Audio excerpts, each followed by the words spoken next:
Les mouvements du corps sont effectués grâce aux muscles.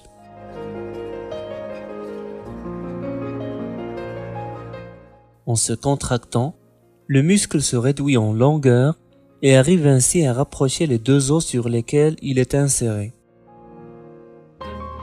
Cependant, c'est le système nerveux qui contrôle cette contraction musculaire grâce aux nerfs.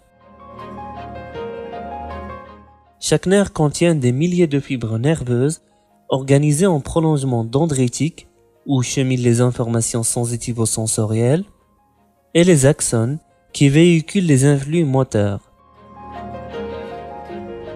Chaque motoneurone innerve plusieurs fibres musculaires. Cette association définit ce qu'on appelle une unité motrice. En général, moins il y a de fibres musculaires dans une unité motrice, plus le mouvement est précis.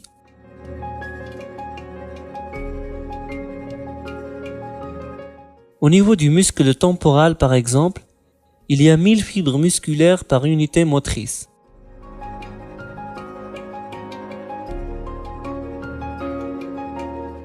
Alors qu'au niveau des muscles oculaires externes, il n'y en a que 5, ce qui témoigne du degré de précision des mouvements de l'œil.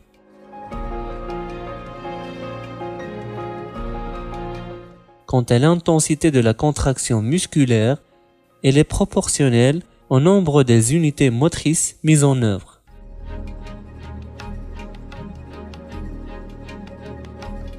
Un motoneurone donne plusieurs terminaisons s'éparpillant parfois sur toute l'épaisseur d'un muscle.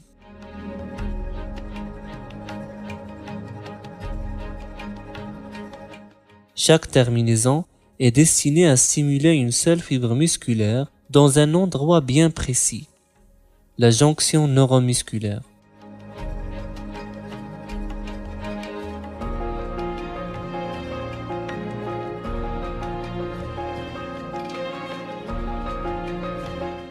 Juste avant la terminaison axonale, le motoneurone perd sa gaine de myéline et forme un bouton terminal.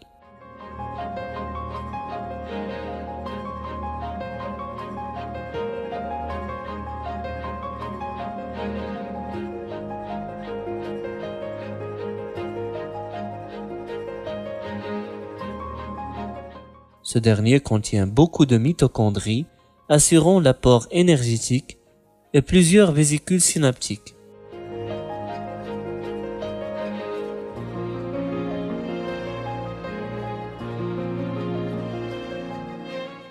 Chaque vésicule renferme environ 10 000 molécules d'acétylcholine, le neurotransmetteur exclusif de la jonction neuromusculaire.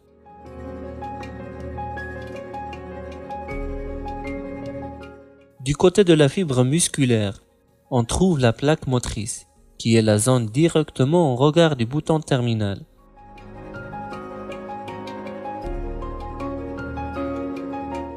La plaque motrice, épaisse et électriquement non excitable, forme des replis jonctionnels qui augmentent le volume de la fente synaptique.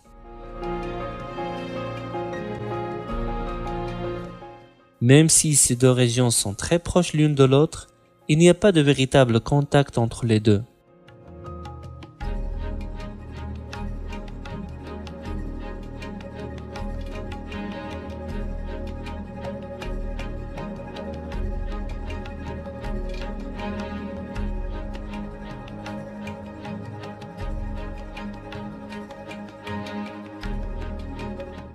Une fois arrivé à la terminaison nerveuse, l'influx moteur provoque l'ouverture des canaux calciques, ce qui déclenche une entrée massive des ions de calcium à l'intérieur de la cellule.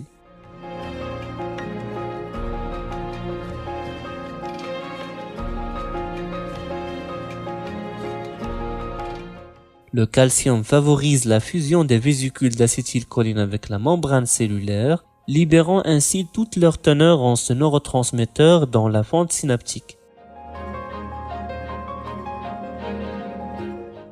Les molécules d'acétylcholine diffusent alors de l'autre côté aux récepteurs cholinergiques accumulés essentiellement au niveau des replis.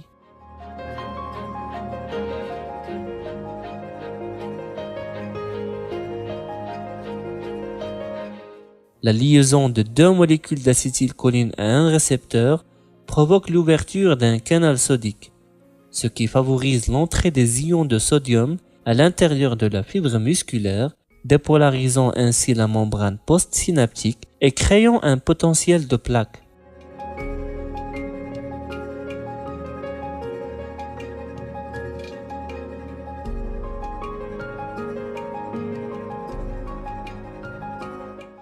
En fonction du nombre des récepteurs activés, ce potentiel peut dépasser une valeur seuil et déclencher un potentiel d'action musculaire qui va diffuser vers l'ensemble de la membrane musculaire et provoquer une contraction de la myofibrille.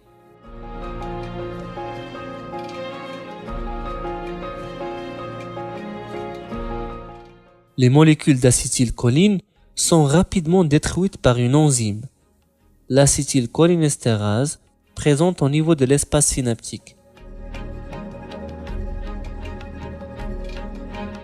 Cette lyse va donner deux molécules, l'acétate et la choline, qui va rejoindre la terminaison nerveuse afin de former de nouvelles molécules d'acétylcholine. La destruction rapide de l'acétylcholine permet ainsi d'éviter la prolongation de la contraction musculaire.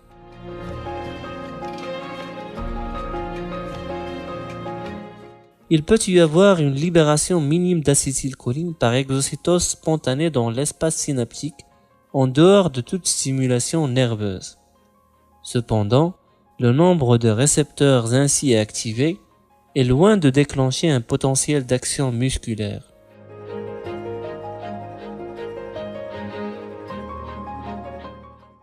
Une unité motrice égale un motoneurone et l'ensemble des fibres musculaires qu'il innerve.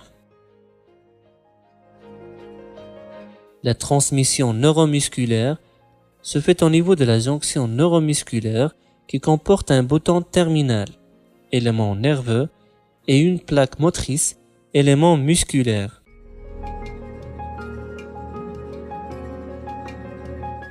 Quand l'influx nerveux arrive au bouton terminal, il provoque une entrée massive des ions de calcium. Ce dernier favorise la fusion des vésicules synaptiques avec la membrane plasmique, libérant ainsi leur teneur en acétylcholine. Les molécules d'acétylcholine se lient à leurs récepteurs au niveau de la plaque motrice et provoquent une entrée massive des ions de sodium à l'intérieur de la cellule, créant un potentiel de plaque. Celui-ci déclenche un potentiel d'action musculaire qui va induire une contraction musculaire.